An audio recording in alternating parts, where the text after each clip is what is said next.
Yeah.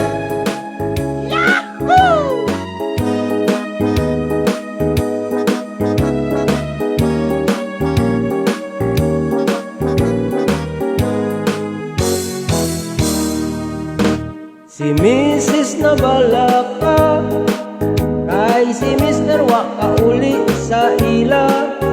Siya nagduda, basin si Mr. dunay kirida. Iyang gitawagan, ang nitubag ang iyahang ugangan. Matud sa ugangan, inday ay kabalaka, kay si Mr. mo kauli na. Pag-abot ni Mr. sa ila, iyahang giingnan o gipangutana. Dudong na unsa ka, sultihi ko kung unsa may problema. Itubag siya sa iyang bana, ay pastilan ni mong asawa ka pa. Basig na limot ka, kahanaan ni siya, na imo akong gikulata. Ambot nga no, na ay asawa nga isog kaayo. Tambagan dili mau patuo, labayot kas mga plato. Ang inyong bana, ati manaog higugaan, aron dili sila mapulan, ug dili mo ilisan. Itambag ang silingan, apan gibuhatag da utang kahulugan.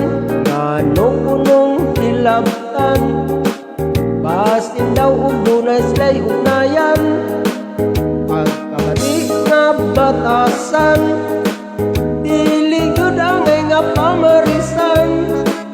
Ing anak nga asawa, ayaw nagduha-duha, pangita nag-ikapuli niya. Wala igigo ning kanta, bunga ni sa tong nauna, naay nakarelate. Si Mr. na ang nabalaka, kay si Mrs. wa ni uli sa ila. Nakitaan niyang wa damha, lain na ang gikuyok sa asawa. Pag-ulit sila, gipanglabay ang gamit sa asawa. Pastilan kahintanga, makawala sa gugma, nabaliktad di ay ning kahintanga.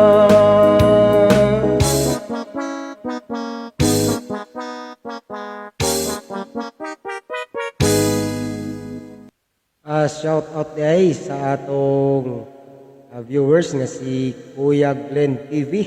Sana to iyang comment. Hahaha. Sigurado jud ni karong election idol. Ang galing mo naman idol. Shout out po all watching. Salamat kayo idol. Amo ni iyang comment niya atong sa election nato nga gi-compose.